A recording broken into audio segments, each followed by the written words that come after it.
പിതാവിൻ്റെയും പുത്രൻ്റെയും പരിശുദ്ധാത്മാവിൻ്റെയും നാമത്തിൽ ആമേൻ. നമുക്ക് പ്രാർത്ഥിക്കാം. അമ്മേ പരിശുദ്ധമ്മേ, അമ്മേ പരിശുദ്ധമ്മേ, ദൈവമാതാവേ, ദൈവമാതാവേ, കൃപാസനത്തിലൂടെ ഞങ്ങളുടെ ദേശത്തിനും അമ്മ മധ്യസ്ഥം തേടി തന്ന എല്ലാ അനുഗ്രഹങ്ങൾക്കും കൃപകൾക്കും ഞങ്ങളിപ്പോൾ ഹൃദയം നിറഞ്ഞ നന്ദി പറയുന്നു.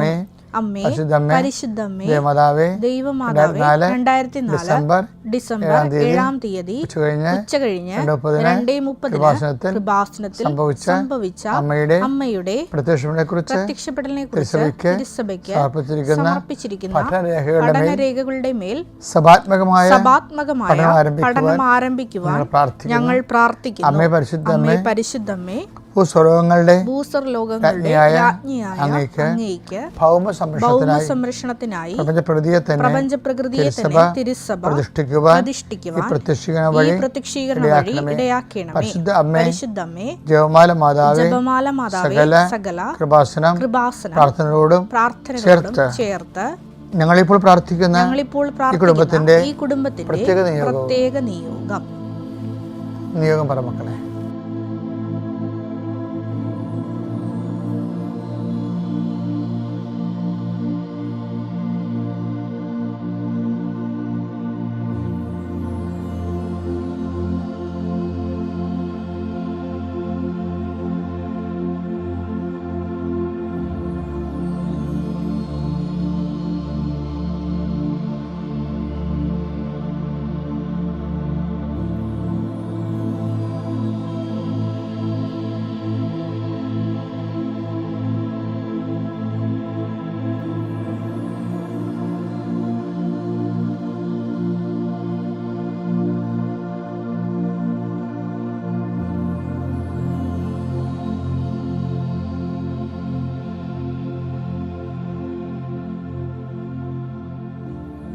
അമ്മയുടെ പ്രത്യക്ഷീകരണത്തിന്റെ ഈ അനുഗ്രഹവേള ഞങ്ങൾക്ക് സാധിച്ചു തരുവാൻ വിശ്വാസ പ്രമാണം. സർവശക്തനായ പിതാവും ആകാശത്തിന്റെയും ഭൂമിയുടെയും സൃഷ്ടാവുമായ ദൈവത്തിൽ ഞാൻ വിശ്വസിക്കുന്നു. അവിടുത്തെ ഏകപുത്രനും ഞങ്ങളുടെ കർത്താവുമായ ഈശോ മിശിഹായിലും ഞാൻ വിശ്വസിക്കുന്നു. ഈ പുത്രൻ പരിശുദ്ധാത്മാവിനാൽ ഗർഭസ്ഥനായി കന്യകാമറിയത്തിൽ നിന്ന് പിറന്ന് പൊന്തിയോസ് പീലാത്തോസിന്റെ കാലത്ത് പീഡകൾ സഹിച്ച് കുരിശിൽ തറയ്ക്കപ്പെട്ട് മരിച്ച് അടക്കപ്പെട്ട് പാതാളങ്ങളിൽ ഇറങ്ങി മരിച്ചവരുടെ ഇടയിൽ നിന്ന് 3-ാം നാൾ ഉയർത്ത് സ്വർഗത്തിലേക്ക് എഴുന്നള്ളി സർവശക്തിയുള്ള പിതാവായ ദൈവത്തിന്റെ വലതുഭാഗത്തിരിക്കുന്നു. അവിടെ നിന്ന് ജീവിക്കുന്നവരെയും മരിച്ചവരെയും വിധിക്കുവാൻ വരുമെന്നും ഞാൻ വിശ്വസിക്കുന്നു. പരിശുദ്ധാത്മാവിലും ഞാൻ വിശ്വസിക്കുന്നു. വിശുദ്ധ കത്തോലിക്കാ സഭയിലും പുണ്യവാന്മാരുടെ ഐക്യത്തിലും പാപങ്ങളുടെ മോചനത്തിലും ശരീരത്തിന്റെ ഉയർപ്പിലും നിത്യമായ ജീവിതത്തിലും ഞാൻ വിശ്വസിക്കുന്നു. ആമേൻ. സ്വർഗ്ഗസ്ഥനായ ഞങ്ങളുടെ പിതാവേ, അങ്ങയുടെ നാമം പൂജിതമാകണമേ. അങ്ങയുടെ രാജ്യം വരണമേ. അങ്ങയുടെ തിരുമനസ് സ്വർഗത്തിലെ പോലെ ഭൂമിയിലും ആകണമേ. അന്നു വേണ്ടുന്ന ആഹാരം ഇന്ന് ഞങ്ങൾക്ക് തരണമേ. ഞങ്ങളോട് തെറ്റ് ചെയ്യുന്നവരോട് ഞങ്ങൾ ക്ഷമിക്കുന്നത് പോലെ ഞങ്ങളുടെ തെറ്റുകൾ ഞങ്ങളോടും ക്ഷമിക്കണമേ.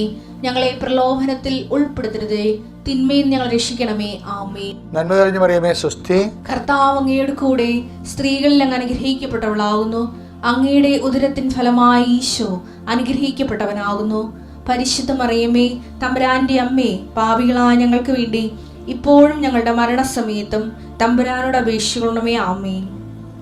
കർത്താവേ, നിന്റെ ഉന്നതമായ നാമത്തിന് സ്വസ്ഥം ചെയ്യുന്ന കർത്താവേ, പലതരത്തിലുള്ള കടൽക്ഷോഭങ്ങളിൽ ജനങ്ങൾ വീട് വിട്ട് അന്യദേശങ്ങളിൽ പോയി താമസിക്കണേ ചെയ്യേ. സ്വന്തം മക്കളെ കെട്ടിച്ച വീട്ടിലും ബന്ധുക്കളുടെ വീട്ടിലുമൊക്കെ നാട് വിട്ടു പോയി താമസിക്കുക. അവിടെ പുരുഷന്മാരെല്ലാം പല പല നിരാലംബരായി കടപ്പുറത്ത് ചെല്ലാൻ പോലെയുള്ള കടലോരങ്ങളിൽ അലഞ്ഞു നടക്കുന്ന ദാരുണമായ കാഴ്ചയാണ് കാണുന്നത്. അവർ ഉരുൾപൊട്ടുന്നവരും നദി കരകഴിഞ്ഞ് വീട്ടിലോട്ടൊഴുകുന്നവരും എല്ലാ മേഖലയും ജീവിതം സ്തംഭിച്ചിരിക്കുന്ന അവസ്ഥകളിൽ കർത്താവ് എത്രയും വേഗം വെള്ളം ഇറങ്ങി ജനങ്ങൾ സ്വസ്ഥത അനുഭവിക്കുവാനും ഇതിനുള്ളിലെ അഡ്മിഷനും മറ്റ് ഉപരിപഠനങ്ങൾക്കുമായി പോകുന്ന കുഞ്ഞുങ്ങൾക്ക് സ്വന്തം വീടും അവരുടെ സർട്ടിഫിക്കറ്റ് വെക്കാൻ പോലും സ്ഥലമില്ലാത്ത രീതിയിൽ വെള്ളം ജലപ്പൊക്കം കവിഞ്ഞ വീടുകളുണ്ട്. എത്രയും വേഗം വെള്ളം ഇറങ്ങി സ്വന്തം വീടുകളിലേക്ക് ജനങ്ങൾ തിരിച്ചു വരാൻ പരിശുദ്ധമ്മ ദേവമാതാവിനോട് പ്രാർത്ഥിക്കുന്നു. അമ്മേ പരിശുദ്ധമ്മ ദേവമാതാവേ, കനായിലെ കല്യാണ കുടുംബത്തിലേക്ക് എന്നപോലെ നഷ്ടപ്പെട്ടു പോയ, പകുതിയും അടിയിലായിപ്പോയ ആലപ്പുഴ കൊച്ചി മേഖലകളിലും മറ്റ് കടലോര പ്രദേശങ്ങളിലുമുള്ള കുടുംബങ്ങളെ അമ്മ ഏറ്റെടുക്കണം പ്രാർത്ഥിക്കുന്നു. ഭരണാധികാരികളെ കണ്ണുകളെ എത്രയും വേഗം അടിയന്തരമായ ഈ മേഖലയിലേക്ക് തിരിക്കുവാനും മറ്റെല്ലാ അവരുടെ ഊന്നലുകൾക്കും അപ്പുറത്തായി പ്രഥമ പരിഗണന വെള്ളപ്പൊക്ക ദുരിതാശ്വാസ മേഖലകളിൽ കിട്ടുന്നതിന് വേണ്ടി ഭരണാധികാരികൾക്ക് വേണ്ടി പ്രാർത്ഥിക്കുന്നു. അനുശോചിതമായ അടിയന്തര നടപടികൾ ക്ലേശം അനുഭവിക്കുന്ന എല്ലാവർക്കും സംരംഭമാക്കുന്നതിന് വേണ്ടി എല്ലാ സാമൂഹിക പ്രവർത്തകരും ജനങ്ങളെ സംഘടിപ്പിച്ചുകൊണ്ട് അവകാശത്തിന് പോരാടുന്നവരെയും ആശീർവദിച്ചുകൊണ്ട് പ്രാർത്ഥിക്കുന്നു. ദൈവത്തിൻ്റെ കരുണ നിങ്ങൾ ആവശ്യിക്കട്ടെ. ലോകം മുഴുവൻ ഈ പ്രാർത്ഥന കൂടുന്ന, ഈ പ്രാർത്ഥനയുടെ ഭാഗമാകുന്ന ജീവിതത്തിൻ്റെ ഇന്നത്തെ അവസ്ഥകളെ, ജൂൺ 19-ാം തീയതിയായി ഇന്ന് ചെയ്യേണ്ട ഉത്തരവാദിത്തങ്ങൾ ചെയ്തു തീർക്കുന്നതിന് അവരനുഭവിക്കുന്ന അശക്തികൾ, വ്യക്തിപരമായ പോരായ്മകളെ പരിഹരിക്കുന്ന ഒരു പരിശുദ്ധ അമ്മയുടെ മാധ്യസ്ഥത്തിന് നിങ്ങൾ സമർപ്പിക്കുന്നു.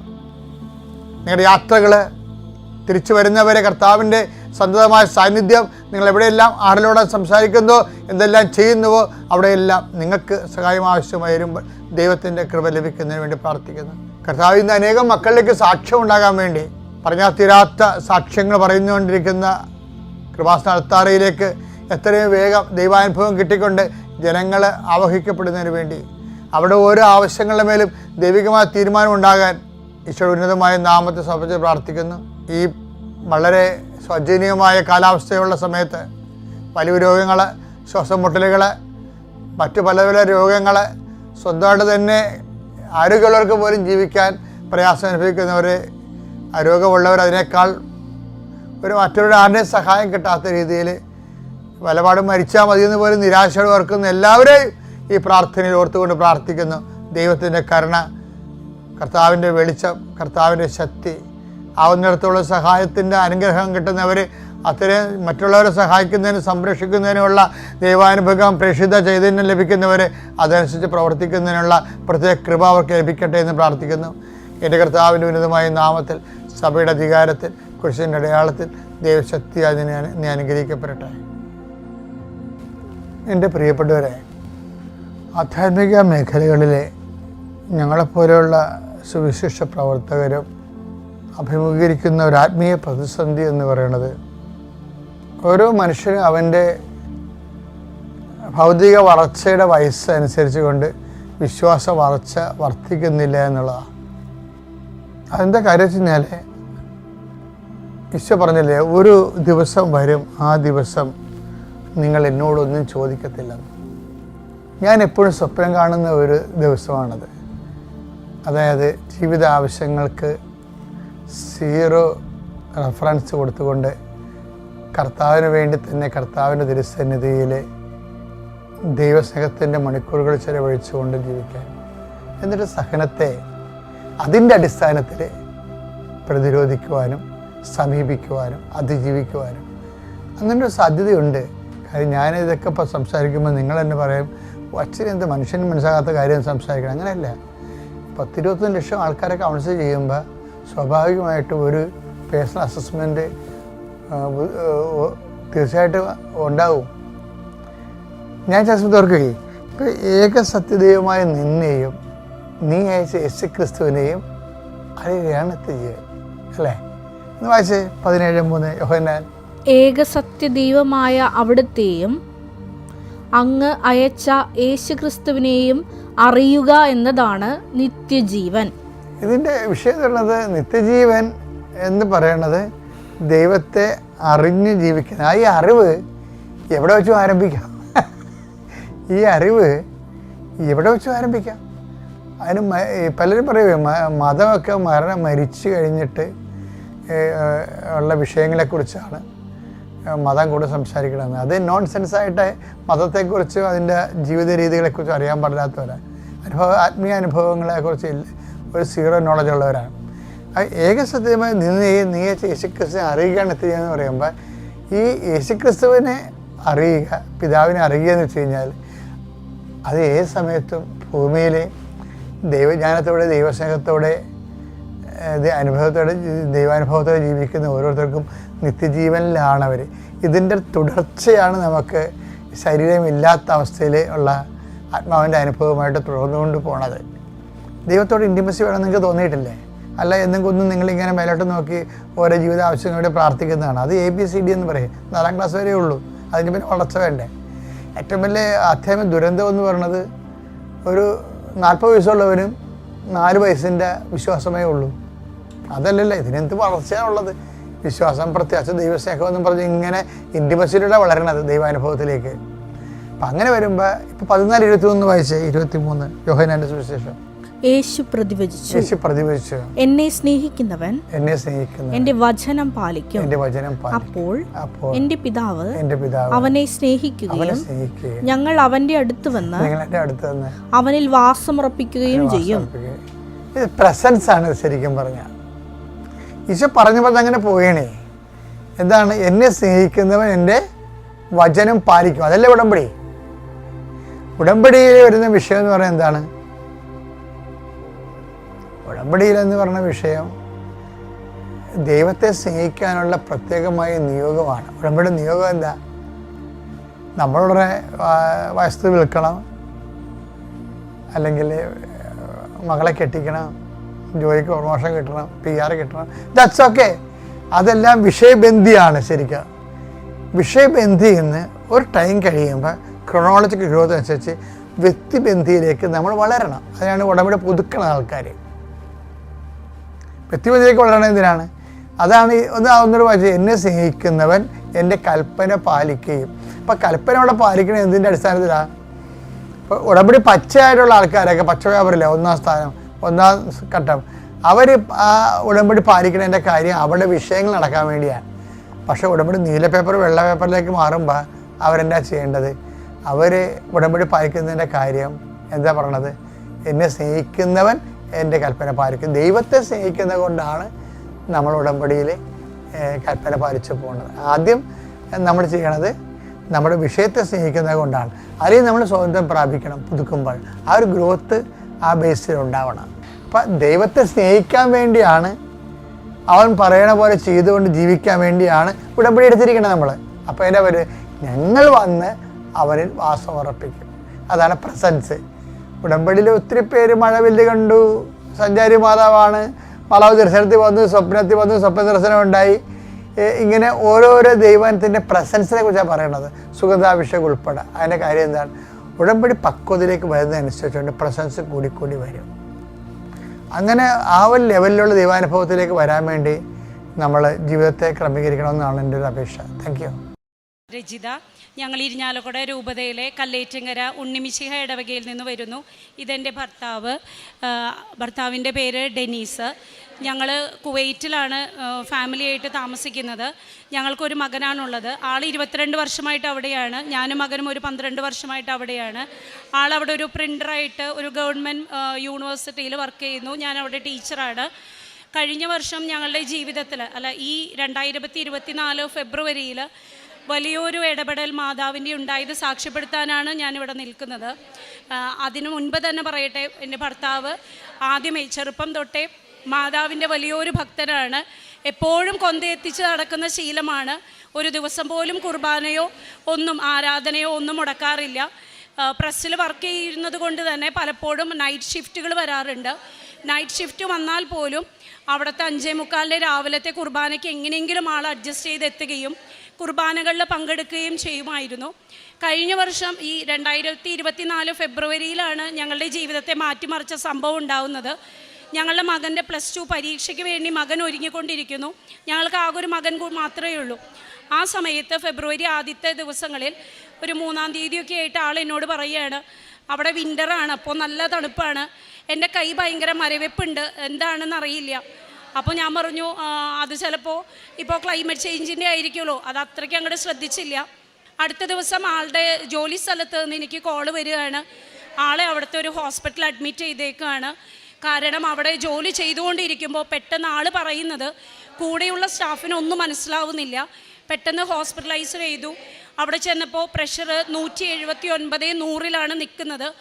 അവിടെ പക്ഷേ കുവൈറ്റ് ആയതുകൊണ്ടും അവിടുത്തെ ഒരു നിയമം അനുസരിച്ച് അങ്ങനെ പെട്ടെന്നൊന്നും അവർ നമ്മൾക്ക് ചികിത്സകൾ ചെയ്യില്ല. അവരുടേതായിട്ടുള്ള ഒരു പ്രൊസീജിയറുകളുണ്ട്. അവിടെ ഞാൻ പെട്ടെന്ന് തന്നെ ചെന്നു. അവിടെ ചെന്നപ്പോൾ ഡോക്ടർ എന്നോട് പറഞ്ഞു, സ്ട്രോക്കിൻ്റെ ചെറിയ സിംറ്റംസ് ആണ്, പക്ഷേ by the grace of God നിങ്ങൾ സേവ് ചെയ്യപ്പെട്ടിരിക്കുകയാണ്, നിങ്ങൾക്കൊരു പ്രശ്നവുമില്ല. പ്രഷറിനുള്ള മരുന്നും സ്ട്രോക്കിൻ്റെ മെഡിസിനും എടുക്കുക. ഒരാഴ്ച കഴിയുമ്പോൾ നിങ്ങൾ ഇവിടെ വന്ന് OPDയിൽ കാണാൻ പറഞ്ഞു. അങ്ങനെ ഇരിക്കുമ്പോൾ ഒരു ബുധനാഴ്ച, 1 വീക്ക് ആയിട്ടില്ല, ഒരു ബുധനാഴ്ച തൊട്ട് ആളുടെ സ്പീച്ച് മുഴുവൻ ആൾ വിചാരിക്കുന്നത് ആൾക്ക് പറയാൻ പറ്റുന്നില്ല. അങ്ങനെ നാട്ടിലേക്ക് വിളിച്ച് നമ്മൾ സംസാരിച്ചപ്പോൾ എല്ലാവരും പെട്ടെന്ന് തന്നെ ടിക്കറ്റ് എടുത്ത് ഇങ്ങോട്ട് വരാൻ പറഞ്ഞ് നമ്മളിവിടെ മെഡിക്കൽ ട്രസ്റ്റ് ഹോസ്പിറ്റലിൽ ന്യൂറോയിൽ അന്വേഷിച്ച് അവിടെ ബുക്ക് ചെയ്ത് നമ്മൾ ഇങ്ങോട്ട് കയറി പോരുകയാണ്. ഞായറാഴ്ച വൈകുന്നേരം നമ്മൾ അവിടെ നിന്ന് കയറി തിങ്കളാഴ്ച രാവിലെയാണ് ഇവിടെ എത്തേണ്ടത്. വരുന്നതിന് മുൻപ് ഡോക്ടേഴ്സിനോട് 2-3 പേരോട് യാത്ര ചെയ്യുന്നത് കൊണ്ട് കുഴപ്പമുണ്ടോ എന്ന് ചോദിച്ചു. ഡോക്ടേഴ്സ് പറഞ്ഞു കുഴപ്പമൊന്നും ഉണ്ടാവില്ല, കാരണം മരുന്ന് ഓൾറെഡി എടുക്കുന്നതാണല്ലോ. അങ്ങനെ കൊച്ചിയിൽ ഫ്ലൈറ്റ് ലാൻഡ് ചെയ്യാൻ പോകുന്നു എന്ന് പൈലറ്റ് അനൗൺസ് ചെയ്ത ഒരു 5 മിനിറ്റ് കഴിഞ്ഞപ്പോഴേക്കും കാല് ഭയങ്കര വേദന, റൈറ്റ് ലെഗ് ഭയങ്കര വേദനിക്കുന്നു എന്ന് പറയല്ല, ഈ ഫിക്സ് വരുന്ന പോലെയുള്ള ഫിക്സിൻ്റേതായിട്ടുള്ള കുറേ സിംറ്റംസ് കാണിച്ചു.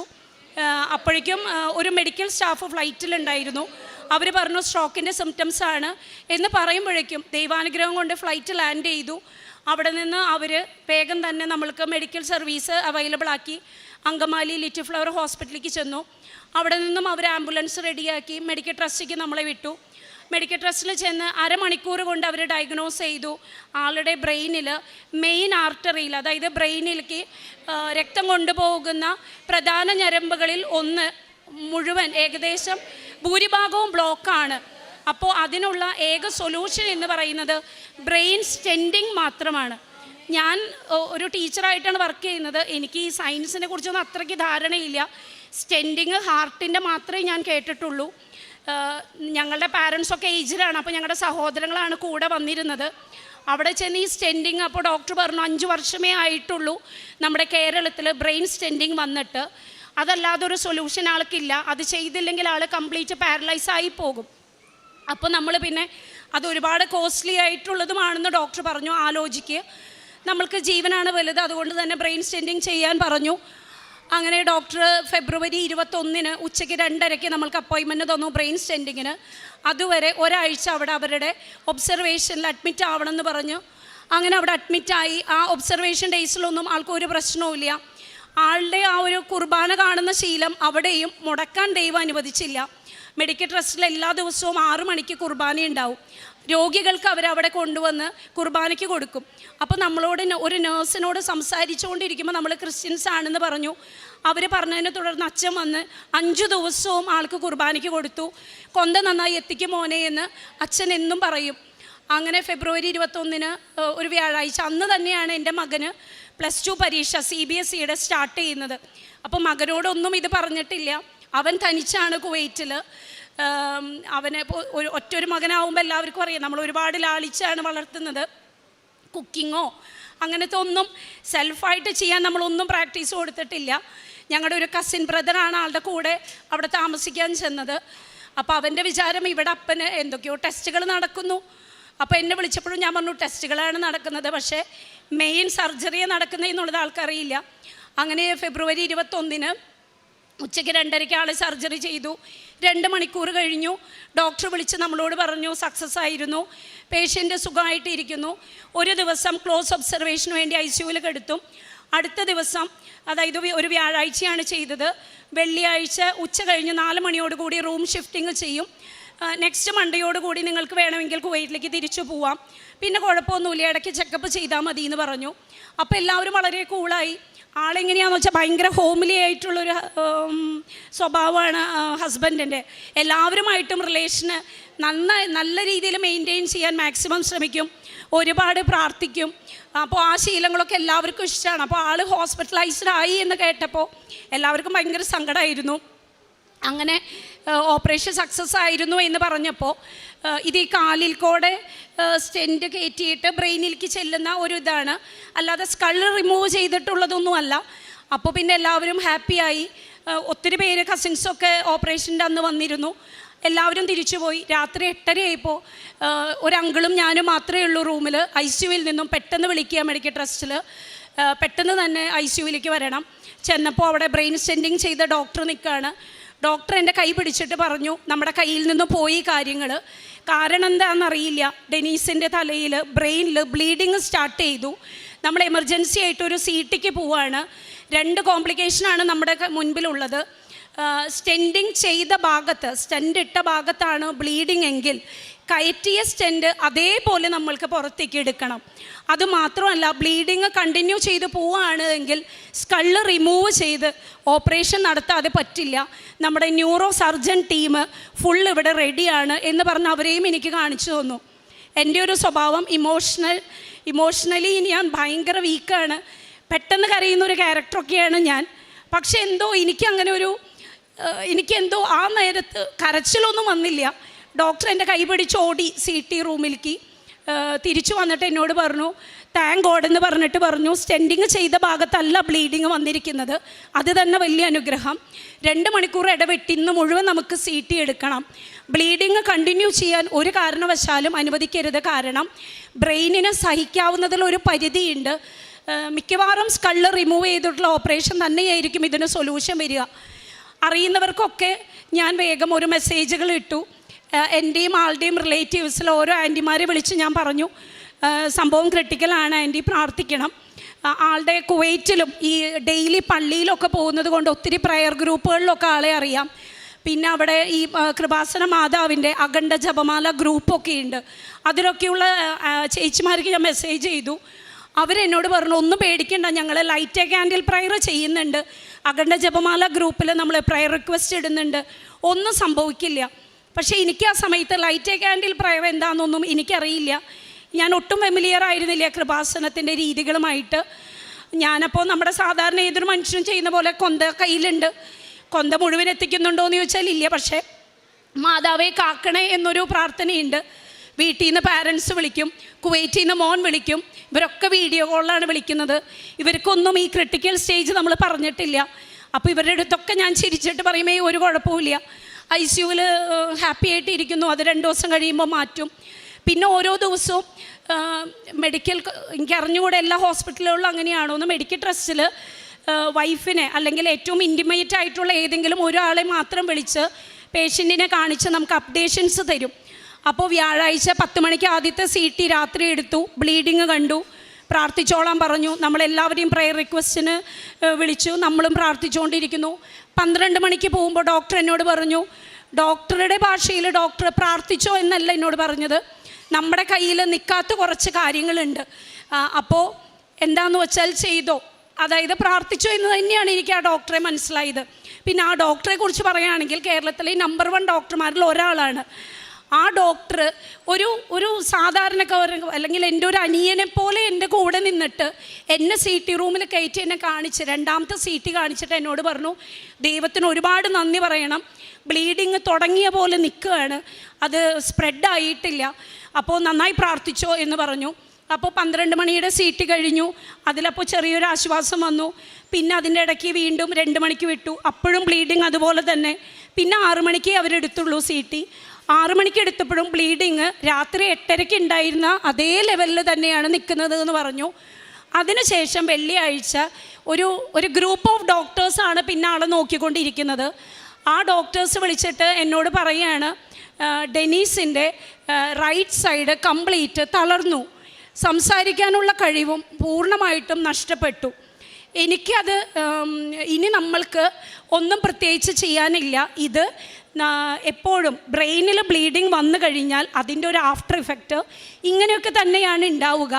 മാക്സിമം ഇനി ഡോക്ടേഴ്സ് നോക്കുന്നത് ഡെനീസിൻ്റെ ജീവൻ നിലനിർത്തുക എന്ന് പറയുന്നതാണ് അവരുടെ മുന്നിലുള്ള ഒരു വെല്ലുവിളി എന്ന് എന്നോട് പറഞ്ഞു. പിന്നെ എന്നോട് പറഞ്ഞു, ഈ ബ്ലീഡിങ്ങിന് ചുറ്റും നീര് വെക്കുന്നത് കൂടിയാലും പ്രശ്നമാണ്, അതും ഇല്ലാതിരിക്കാനുള്ള മരുന്നുകളാണ് ഇപ്പോൾ നമ്മൾ കൊടുക്കുന്നത്.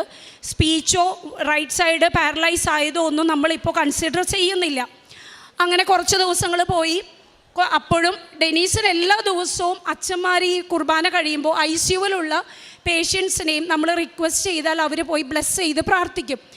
അങ്ങനെ എല്ലാ ദിവസങ്ങളിലും അവിടുത്തെ അച്ഛൻ പോയി ബ്ലെസ് ചെയ്ത് പ്രാർത്ഥിക്കാറുണ്ട്. അങ്ങനെ വ്യാഴാഴ്ച ഈ സർജറി കഴിഞ്ഞു, വെള്ളി കഴിഞ്ഞു, ശനിയാഴ്ച രാവിലെ ഞാൻ മെയിൻ ഡോക്ടർമാർ എല്ലാ ഡോക്ടേഴ്സും അവിടെ വിസിറ്റ് ചെയ്തതിന് ശേഷം പേഷ്യൻറ്റിനെ ബൈസ്റ്റാൻഡറെ ഉള്ളിൽ വിളിച്ച് കാണിക്കും. അപ്പോൾ അതൊരു 11 മണിയൊക്കെ ആകുമ്പോഴാണ് നമ്മൾ സാധാരണ വിളിക്കുന്നത്. ഞാൻ വേറൊന്നും ചെയ്യാനില്ലാത്തതുകൊണ്ട് കൊന്തയും ചൊല്ലി അതിൻ്റെ മുൻപിൽ ഒരു 9 മണി തൊട്ട് തന്നെ അവിടെ നിൽക്കും. അങ്ങനെ അവിടെ നിൽക്കുന്ന സമയത്താണ് ഒരു ചേച്ചി വന്ന്, അല്ലെങ്കിൽ എൻ്റെ പ്രായമുള്ളൊരു ലേഡി വന്ന് എന്നോട് ചോദിച്ചു, കൃപാസനം തൈലമുണ്ടോ കയ്യിലെന്ന്. അപ്പോൾ ഞാൻ ഇല്ല, എൻ്റെ കയ്യിലൊന്നുമില്ല. അപ്പോൾ തലേ ദിവസം കൃപാസനത്തിൽ ഒരു കൊന്ത, ഗ്രേ കളർ കൊന്ത ഒരു കസിൻ ഫ്രണ്ട് കൊണ്ടുവന്ന് തന്നിരുന്നു. അവരെന്നോട് അത് പ്രത്യേകം പ്രാർത്ഥിക്കുക എന്ന് പറഞ്ഞ് അത് ചൊല്ലി ഞാൻ പ്രാർത്ഥിച്ചുകൊണ്ടിരിക്കുമ്പോഴാണ് ഈ സ്ത്രീ വന്ന് എന്നോട് കൃപാസന തൈലത്തെക്കുറിച്ച് പറയുന്നത്. അപ്പം ഞാൻ പറഞ്ഞു, ഇല്ല, എൻ്റെ കയ്യിൽ തൈലം ഇല്ല. അപ്പം എന്നോട് പറഞ്ഞു, പകർത്തി തരാൻ എൻ്റെ കയ്യിൽ പാത്രമോ അങ്ങനെ ഒന്നുമില്ല, കൈ കാണിക്കാമോ എന്ന് ചോദിച്ചു. ഞാൻ എൻ്റെ വലത്ത് കൈ കാണിച്ചു. അതിലേക്ക് അവർ കുറച്ച് ഡ്രോപ്പ് ഒഴിച്ചു. ഞാൻ അത് പിടിച്ച് നിൽക്കുമ്പോൾ ഈ എണ്ണ കൈയുടെ സൈഡിൽ കൂടെ ഒക്കെ ഒലിക്കുകയാണ്. 9 മണിയായിട്ടുള്ളൂ. 11 മണിയാകുമ്പോഴേക്കും ഈ എണ്ണയൊന്നും ഈ തൈലമൊന്നും എൻ്റെ ഭർത്താവിൽ പ്രവർത്തിക്കില്ലല്ലോ മാതാവേ എന്ന് ഞാൻ വിചാരിച്ച് പെട്ടെന്ന് എനിക്ക് തോന്നി, ആ കൊന്ത ആ തൈലത്തിൽ ഒന്ന് റോൾ ചെയ്തെടുക്കാം, കൊന്തയിലായാൽ അത്രയായല്ലോ എന്ന് വിചാരിച്ച് ആ കൊന്തയിൽ ഞാനത് തൈലം മുഴുവൻ, ഈ ഒലിച്ചിങ്ങനെ ഇറങ്ങുന്ന തൈലം മുഴുവൻ ഞാൻ പുരട്ടിയെടുത്തു. അന്ന് തന്നെ മെയിൻ ഡോക്ടർ വന്ന്, ആൾ 9 മണി കഴിഞ്ഞപ്പോൾ വന്നു, ആളെ കണ്ടു. പെട്ടെന്ന് തന്നെ എന്നോട് ഡെനീസിൻ്റെ ബൈസ്റ്റാൻഡർ വിളിക്കാൻ പറഞ്ഞു. ഞാൻ ചെന്നു. എന്നോട് പറഞ്ഞു സെയിം കാര്യങ്ങൾ തന്നെ, റൈറ്റ് സൈഡ് വീക്ക്നെസ് ആണ്, സംസാരിക്കില്ല. അത് കഴിഞ്ഞിട്ട് പെട്ടെന്ന് ആൾ പറഞ്ഞു, രജിത പോയി കണ്ടോളൂ എന്ന് പറഞ്ഞു. അപ്പോൾ കൂടെയുള്ള ജൂനിയേഴ്സ് പറഞ്ഞു, ഇല്ല, മറ്റു ഡോക്ടേഴ്സ് കണ്ടിട്ടില്ല, 11 o'clock ആവണം ബൈസ്റ്റാൻഡേഴ്സിനെ കാണിക്കാൻ. എനിക്ക് അറിഞ്ഞുകൂടെ അന്ന് എന്തുകൊണ്ടാണ് ആ ഡോക്ടർ അങ്ങനെ പെട്ടെന്ന് തന്നെ റെസ്പോണ്ട് ചെയ്തത്. ആൾ ഇങ്ങനെയാണ് പറഞ്ഞത്, അതിനെന്താ, രജിത കണ്ടതുകൊണ്ട് മറ്റു ഡോക്ടേഴ്സ് കാണുന്നതിന് അതൊരു തടസ്സമല്ല, രജിത ഒരു 5 മിനിറ്റേ കാണുള്ളൂ, കണ്ടിറങ്ങിക്കോട്ടെ എന്ന് പറഞ്ഞു. അപ്പോൾ എൻ്റെ കൈയുടെ ഉള്ളിൽ ഒരു തുള്ളിയോടെയും ആ തൈലം ബാക്കിയുണ്ട്. ഓടി ചെന്ന് ഞാൻ ആളുടെ ഈ തലയിലും കയ്യിലും തളർന്ന ഭാഗങ്ങളിലൊക്കെ പുരട്ടി. അവിടുത്തെ നേഴ്സസും ഒരുപാട് ഹെൽപ്പ് ചെയ്തു എന്നെ. അപ്പോൾ ഞങ്ങളെല്ലാവരും ഫാമിലിയിൽ വചനം എഴുതി പ്രാർത്ഥിക്കുന്ന ഒരു ശീലം കോവിഡ് ടൈം തൊട്ട് നമുക്കുണ്ടായിരുന്നു. അപ്പോൾ നമ്മൾ ജ്ഞാനം 16:12 പിന്നെ അടയാളങ്ങളും അത്ഭുതങ്ങളും വീണ്ടും പ്രവർത്തിച്ച് അങ്ങേ കരബലം പ്രകടമാക്കണമേ എന്നുള്ള വചനവും എൻ്റെ ചേച്ചി എഴുതി 2 വചനങ്ങൾ കയ്യിൽ തന്നിരുന്നു. നന്നായി പ്രാർത്ഥിച്ചോ ചേച്ചി, ഒരുപാട് അത്ഭുതങ്ങൾ നടക്കുന്നതാണ് എന്ന് പറഞ്ഞു. അങ്ങനെ നമ്മളിത് പ്രാർത്ഥിച്ച് പിന്നെയുള്ള ദിവസങ്ങളിലൊന്നും ICUവിൽ തന്നെ ഒരു 10-18 ദിവസം കിടന്നു. മാറ്റങ്ങളൊന്നും വലിയ കാര്യമായിട്ടില്ല. റൂമിലേക്ക് കൊണ്ടുവന്നു. മാർച്ച് 14 ഡോക്ടർ എന്നെ വിളിച്ച് പറഞ്ഞു, ഇനി ഇവിടെ കെടുത്തുന്നത് കൊണ്ട് വലിയ ഉപകാരമൊന്നുമില്ല. പിന്നെ ആ സമയത്ത് ആൾക്ക് ഭക്ഷണം കഴിക്കാൻ പറ്റില്ല. മൂക്കിലൂടെ ട്യൂബ് ഇട്ടിട്ട് ഈ ലിക്വിഡ് ഐറ്റംസ് ഫീഡായിട്ടാണ് പോയിരുന്നത്. ഇനി നിങ്ങൾ ഏറ്റവും വേഗം ഈ റൈറ്റ് സൈഡ് വീക്ക്നെസ് മാറാൻ വേണ്ടിയിട്ട് ഫിസിയോതെറാപ്പി അന്വേഷിക്കുക. അത് ന്യൂറോവുമായി ബന്ധപ്പെട്ട ഫിസിയോതെറാപ്പി ഹോസ്പിറ്റലുകളിലേക്ക് കൊണ്ടുപോകാനാണ് ഏറ്റവും നല്ലത് എന്ന് പറഞ്ഞു. അതിനുശേഷം അത് ന്യൂറോളജിസ്റ്റ് പറഞ്ഞു. ബ്രെയിൻ സ്റ്റെൻറ്റിങ് ചെയ്ത ഡോക്ടർ വിളിച്ച് എന്നോട് പറഞ്ഞു, കൊണ്ടുപോകുന്നതിന് മുൻപ് നമ്മൾ എമർജൻസി ഒരു CT കൂടി എടുക്കും. മെയിനായിട്ടൊരു കാര്യം ശ്രദ്ധിക്കേണ്ടത്, എല്ലാവർക്കും ബ്രെയിൻ സ്റ്റെൻറ്റിങ് ചെയ്ത് കഴിയുമ്പോൾ ആസ്പിരിൻ എന്ന് പറയുന്ന ഒരു ടാബ്ലറ്റ് ബ്ലഡ് ഫ്ലോയ്ക്ക് വേണ്ടിയിട്ട് കൊടുക്കേണ്ടതാണ്. ആ ടാബ്ലറ്റ് ആളിൽ ബ്ലീഡിങ് കണ്ടതുകൊണ്ട് അവർ ഇന്ന് വരെ കൊടുത്തിട്ടില്ല. അപ്പോൾ എങ്ങനെയാണ് ബ്രെയിനിൻ്റെ ഇപ്പോഴത്തെ സിറ്റുവേഷൻ എന്ന് നമുക്ക് അറിഞ്ഞുകൂടാ. നമ്മൾ CT എടുക്കുമ്പോൾ നമുക്ക് നോക്കാം എന്താണ് പറയുന്നത്, ഒന്നും ഉണ്ടാവില്ല എന്ന് തന്നെ വിചാരിക്കൂ എന്ന് പറഞ്ഞ് നമ്മൾ വിടുകയാണ് ചെയ്യുന്നത്. അപ്പോഴും ഞാൻ ആരുടെ അടുത്തും ഷെയർ ചെയ്യില്ലത്, എല്ലാവർക്കും ടെൻഷൻ കൊടുത്തിട്ട് കാര്യമില്ലല്ലോ. അപ്പോഴും മാതാവിനോട് തന്നെ പ്രാർത്ഥിച്ചു. അങ്ങനെ നമ്മൾ CT എടുത്തു. ഡോക്ടർ പറഞ്ഞു അവിടെയും അത്ഭുതം സംഭവിച്ചു. ആസ്പിരിൻ്റെ ടാബ്ലറ്റ് ഒന്നും കഴിച്ചിട്ടില്ലെങ്കിലും വേറെ പ്രശ്നങ്ങളൊന്നും ബ്രെയിനിൽ ഇതുവരെ പുതിയത് വന്നിട്ടില്ല. അങ്ങനെ മെഡിക്കൽ ട്രസ്റ്റിൽ നിന്ന് ട്യൂബോട് കൂടിയിട്ട് ആൾ കിടന്ന് പാരലൈസ് ആയിട്ടുള്ള ആ സിറ്റുവേഷനിൽ നമ്മൾ വൈക്കത്തേക്ക് ചെല്ലുകയാണ്. വൈക്കത്തുള്ള ഇൻഡോ അമേരിക്കൻ ഹോസ്പിറ്റലിൽ നമ്മൾ അഡ്മിറ്റായി. അവിടെ ചെന്ന് ഡോക്ടർ ഡിസൈഡ് ചെയ്തു അടുത്ത ദിവസം നമ്മൾ ഫിസിയോതെറാപ്പി സ്റ്റാർട്ട് ചെയ്യുമെന്ന്. അത് ഡിസൈഡ് ചെയ്തതിൻ്റെ അന്ന് അടുത്ത പ്രോബ്ലം, ആൾ കുഴഞ്ഞു പോവുകയാണ്. ആൾക്ക് നിൽക്കാൻ നമ്മൾ പിടിച്ച് നിർത്തിയാൽ പോലും നിൽക്കാൻ പറ്റുന്നില്ല. നോക്കിയപ്പോൾ പ്രഷർ ഒരുപാട് ലോ ആയിക്കൊണ്ടിരിക്കുകയാണ്. അങ്ങനെ ഡോക്ടർ പറഞ്ഞു പ്രഷർ ഇങ്ങനെ ലോ ആയാൽ ശരിയാവില്ല, ചെറുതായി ഉപ്പോ എന്തെങ്കിലും ഫീഡിൽ ചെറുതായി കലക്കി കൊടുക്കുമെന്ന് പറഞ്ഞു. അപ്പോൾ നമ്മുടെ കയ്യിൽ കൃപാസനം, നമ്മളെ വിസിറ്ററായിട്ട് വന്ന ആരോ നമ്മുടെ കയ്യിൽ കൊണ്ടുവന്ന് തന്ന ഒരു കൃപാസനം ഉപ്പിൻ്റെ ചെപ്പുണ്ടായിരുന്നു. അപ്പോൾ ആളുടെ അമ്മച്ചി ആ ഉപ്പെടുത്ത്, സിസ്റ്റർമാർ ഇനി ചീത്ത പറയോ എന്താണ് എങ്ങനെയാണെന്നൊന്നും അറിയാതെ പതുക്കത് തുറന്നപ്പോൾ അവിടെ വന്ന നേഴ്സ് പറഞ്ഞു, കൃപാസനത്തിലെ ആണോ ആൻറ്റി എന്നാൽ ഞാൻ വെയിറ്റ് ചെയ്യാം, വിശ്വാസ പ്രമാണമൊക്കെ നന്നായിട്ട് ചൊല്ലി പതുക്കെ ഇടും ഫീഡിൽ, ചേട്ടനെല്ലാം റെഡിയാവും. അന്ന് തൊട്ട് ആളുടെ പ്രഷർ നോർമലിലേക്ക് വന്നു എന്ന് മാത്രമല്ല, വിചാരിച്ചതിനേക്കാൾ വേഗത്തിൽ അവിടെ വെച്ച് ഡോക്ടറെ പോലും അന്താളിപ്പിച്ച് ആള് നമ്മുടെ ഈസ്റ്ററിൻ്റെ അന്ന് പരസഹായം ഒന്നുമില്ലാതെ നടക്കാൻ തുടങ്ങി. അപ്പോൾ തന്നെ നമ്മൾക്ക് ദൈവത്തിൻ്റെ ആ ഒരു അനുഗ്രഹം, എന്തുമാത്രം കരുതലും കരുണയും നമ്മുടെ ജീവിതത്തിലേക്ക് വരുന്നു എന്ന് മനസ്സിലായി തുടങ്ങി. ഈസ്റ്റർ കഴിഞ്ഞ് പിറ്റേ ദിവസം ആളോട് നിൽക്കാൻ പറഞ്ഞാൽ നിൽക്കില്ല, അത്രയും സ്പീഡിലാണ് ആൾ നടക്കുന്നത്. അപ്പം ഡോക്ടേഴ്സിനൊക്കെ പേടിയാവും. ഡോക്ടർ വെച്ചത് എങ്ങനെ ഇത്ര പെട്ടെന്നൊരു മാറ്റം, അവരാരും പ്രതീക്ഷിച്ചിട്ടില്ല. അങ്ങനെ അതിൻ്റെ ഇടയിൽ അപ്പോൾ നമ്മൾക്ക് ഒരു ചെറിയ ഹാപ്പിനെസ്സൊക്കെ ആയി. അപ്പോഴാണ് അടുത്ത ന്യൂസ് വരുന്നത്, കുവൈറ്റിലുള്ള ആളുടെ ജോബിൽ നമ്മൾ എമർജൻസി ലീവിലാണ് വന്നേക്കുന്നത്. അപ്പോൾ ചിലപ്പോൾ ജോബ് പോകാൻ സാധ്യതയുണ്ട്, കറക്റ്റ് ലീവ് കൊടുത്തിട്ടില്ല. ഇവിടെ നിന്ന് വെറുതെ ഒരു മെയിൽ സെൻഡ് ചെയ്താലൊന്നും ഇന്ത്യൻസിനെ അവരങ്ങനെ കൺസിഡർ ചെയ്യില്ല. അവരുടെ ഡൽഹിയിലുള്ള കുവൈറ്റ് എംബസിയിൽ ഈ മെഡിക്കൽ പേപ്പറുകളെല്ലാം വിട്ട് സ്റ്റാമ്പ് ചെയ്ത് വന്നാൽ മാത്രമേ ജോലിയിൽ തുടരാൻ പറ്റുള്ളൂ എന്ന് പറഞ്ഞു. അങ്ങനെ നമ്മൾ പേപ്പറുകളൊക്കെ വേഗം വിട്ടു.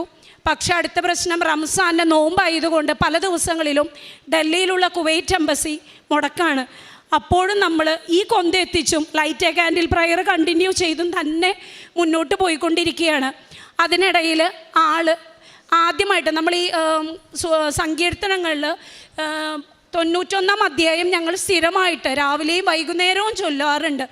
അപ്പോൾ ആൾക്കും അത് കാണാതെ അറിയാം. ആളുടെ ബെഡിൻ്റെ അടുത്ത് നിന്ന് എല്ലാ ദിവസവും രാവിലെ ഞാൻ അത് ചൊല്ലി. ഒരു ദിവസം പെട്ടെന്ന് ആൾ ആമേൻ എന്ന് പറഞ്ഞു. അപ്പോൾ എല്ലാവരും കൂടി ഉണ്ടായിരുന്ന എൻ്റെ ചേച്ചിയും ഞെട്ടി. ഞങ്ങൾ ഒന്നുകൂടിയും സെയിം വേർഡ് റിപ്പീറ്റ് ചെയ്യിപ്പിക്കാൻ ശ്രമിച്ചു, പക്ഷെ പറ്റിയില്ല. പിന്നെ ഹോസ്പിറ്റലിൽ നിന്നും 2-3 ദിവസങ്ങൾക്ക് ശേഷം ദൈവികമായിട്ടുള്ള, അതായത് ആൾക്ക് താല്പര്യമുള്ള നന്ദി ദൈവമേ, തിരുനാമ കീർത്തനം, ഇതൊക്കെ ചെറുതായി ക്ലിയറായി തുടങ്ങുന്ന രീതിയിൽ ആൾ പാട്ടിൻ്റെ രൂപത്തിൽ സ്റ്റാർട്ട് ചെയ്തു. അപ്പോൾ ഡോക്ടർക്കും ഭയങ്കര സന്തോഷമായി. പിന്നെ ആളുടെ ഈ ചുണ്ടൊക്കെ എപ്പോഴും വരണ്ട് പോകുന്നൊരു സിറ്റുവേഷൻ വന്നു. അപ്പോൾ ഡോക്ടർ പറഞ്ഞു ലിപ് ബാം എന്തെങ്കിലും തേക്കുക, അല്ലെങ്കിൽ ചുണ്ട് ഭയങ്കരമായിട്ട് പൊട്ടാൻ തുടങ്ങും, പിന്നെ അത് ഇൻഫെക്ഷൻ വരും. അപ്പോൾ ഒരു നേഴ്സ് പെട്ടെന്ന് പറഞ്ഞു തേനായാലും കുഴപ്പമൊന്നുമില്ല ചേച്ചി. അപ്പോഴാണ് ഞങ്ങളുടെ കയ്യിൽ കൃപാസന തേൻ അവിടെ റൂമിലുണ്ടായിരുന്നു. അങ്ങനെ കൃപാസനം തേനും തേച്ച് കൊടുത്തു. അപ്പോൾ ആൾ ചുണ്ട് നനയ്ക്കാൻ പറയുമ്പോൾ ഈ തേച്ച് കൊടുക്കുന്ന തേനിൻ്റെ വായിലൂടെ വേറൊന്നും പോവാത്തത് കൊണ്ട് ചുണ്ടിങ്ങനെ നക്കാൻ തുടങ്ങുന്നു. അപ്പോൾ എനിക്ക് തോന്നുന്നു ആ തേനും എല്ലാം മാതാവിൻ്റെ ഒരു അനുഗ്രഹം പ്രവർത്തിച്ച് വൈക്കത്ത് നിന്നും ഏപ്രിൽ 3-ാമത്തെ ആഴ്ച പോരുമ്പോൾ അത്യാവശ്യം അവനവൻ്റേതായിട്ടുള്ള കാര്യങ്ങൾ മറ്റുള്ളവരുമായി ആശയവിനിമയം ചെയ്യാൻ പറ്റാവുന്ന തരത്തിൽ എൻ്റെ ഭർത്താവിനെ ദൈവം മാറ്റി കഴിഞ്ഞിരുന്നു. അങ്ങനെ ഞങ്ങൾ വീട്ടിലെത്തി കഴിഞ്ഞപ്പോൾ വീണ്ടും കുവൈറ്റിൽ നിന്ന് റിമൈൻഡർ വന്നു, ജൂലൈ 1-ാം തീയതി നിങ്ങൾ ജോലിക്ക് കയറിയില്ലെങ്കിൽ എന്നേക്കുമായിട്ട് നിങ്ങളെ പിരിച്ചുവിടും. ആൾക്ക് ഭയങ്കര സങ്കടമായി. നമ്മൾ മെഡിക്കൽ ട്രസ്റ്റിൽ വന്നു. വീണ്ടും മാതാവിൻ്റെ തന്നെയാണ് കരുണ നമ്മൾ ഈ ചോദിച്ചുകൊണ്ടിരിക്കുന്നത്. മാതാവിനോട് ചോദിക്കുന്നു. അങ്ങനെ ഡോക്ടർ ആളെ ചെക്കപ്പ് ചെയ്തിട്ട് പറഞ്ഞു ഫിറ്റാണ്, ആൾക്ക് യാത്ര ചെയ്യാം, ഒരു പ്രശ്നവുമില്ല. അങ്ങനെ നമ്മൾ കുവൈറ്റിലേക്ക് ഇവിടുത്തെ ഡോക്ടറുടെ സമ്മതപ്രകാരം ചെന്നു. അവിടെ ചെല്ലുമ്പോൾ എൻ്റെ വിചാരം ഓക്കെ ജൂലൈ 1 തൊട്ട് നമ്മൾ ജോലിക്ക് കയറും, വേറെ കുഴപ്പമൊന്നുമില്ല. അവിടെ ചെന്നപ്പോഴാണ് അടുത്ത പ്രശ്നം പറയുന്നത്, ജൂലൈ 2-ാം തീയതി അവിടുത്തെ ഒരു ഗ്രൂപ്പ് ഓഫ് ഡോക്ടേഴ്സ് ആളെ ഇൻ്റർവ്യൂ പോലെ ചെയ്യും. ആളത് ആ ഇൻ്റർവ്യൂ പാസ്സായാൽ മാത്രമേ അവർ ആളെ ജോലിയിൽ കണ്ടിന്യൂ ചെയ്യാൻ സമ്മതിക്കുകയുള്ളൂ. അന്ന് വൈകുന്നേരം അപ്പം ഞാൻ ശരിക്കും, അതായത് ആരും നമ്മുടെ ചുറ്റുമില്ല, നമ്മളൊരു അന്യനാട്ടിൽ സഹായിക്കാൻ ആരുമില്ല, ആശ്രയിക്കാനൊന്നുമില്ല. ചില നേരത്തെ മനസ്സൊക്കെ മടുത്ത് ഇനിയിപ്പോൾ പ്രാർത്ഥിച്ചിട്ട് എന്നുള്ളൊരു നിലയിലേക്ക് വരെ ഞാൻ പോയി. അവസാനം അന്ന് രാത്രി ഞങ്ങളുടെ വീട്ടിലൊരു കസിൻ സിസ്റ്റർ വന്നു. ആളുടെ പേര് ജോബി എന്നാണ്. ആൾ വേറെ ഒന്നും എന്നോട് പറഞ്ഞില്ല. ഹസ്ബൻഡിനെ കണ്ടു. എൻ്റെ കയ്യിൽ വന്നിട്ട് ഒരു കൊന്തയും കൃപാസന മാതാവിൻ്റെ പ്രത്യക്ഷീകരണ പ്രാർത്ഥനയുടെ ആ പടമുള്ള ഒരു കൊന്ത ഇത് തന്നു എൻ്റെ കയ്യിൽ. അപ്പോൾ ഞാൻ അത്രയും നാൾ എനിക്ക് സത്യം പറഞ്ഞാൽ കൃപാസനം എന്ന് കേൾക്കുമ്പോൾ ഒരു പേടിയാണ്, എങ്ങാനും ഉടമ്പടിയിൽ തെറ്റിപ്പോയാൽ എന്തിനാ വെറുതെ ഇനി ദൈവകോപം കൂടി വരുത്തി വെക്കണോ. അതുകൊണ്ട് പലപ്പോഴും ഉടമ്പടിയെക്കുറിച്ചൊക്കെ ആര് പറഞ്ഞാലും ഞാനത് അത്ര അങ്ങോട്ട് ശ്രദ്ധിക്കാൻ പോവാറില്ല. കൃപാസനത്തിൽ ഞാൻ അങ്ങനെ അങ്ങോട്ട് അവഗണിച്ചു എന്ന് തന്നെ എനിക്ക് പറയാൻ പറ്റും. ഒരിക്കൽ മെഡിക്കൽ ട്രസ്റ്റിൽ എൻ്റെ വായിൽ നിന്ന് തന്നെ വന്നു, ആരോ എന്നോട് പറഞ്ഞു കൃപാസനത്തിലെ ഒരു റിക്വസ്റ്റ് രജിത നേരിട്ട് ചെല്ലൂ എന്ന് പറഞ്ഞപ്പോൾ എൻ്റെ മനസ്സിൽ വന്നത്, ഞാനും മാതാവിനോട് തന്നെയല്ലേ പ്രാർത്ഥിക്കുന്നത്, ഇപ്പോൾ കൃപാസനത്തിൽ തന്നെ പോകണമെന്നുണ്ടോ?